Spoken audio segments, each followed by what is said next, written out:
This reckons it's 500 degrees at the top.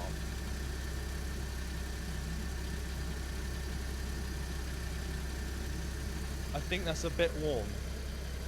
Check engine light in the engine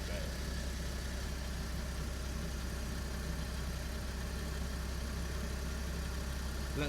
Oh, it says it's severe overheating in the exhaust / turbo.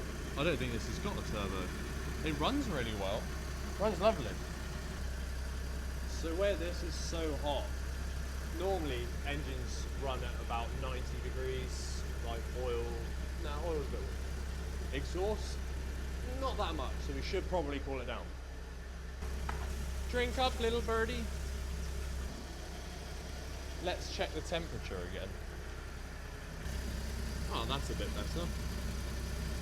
That's a bit more normal. I think we shut this and we sell it.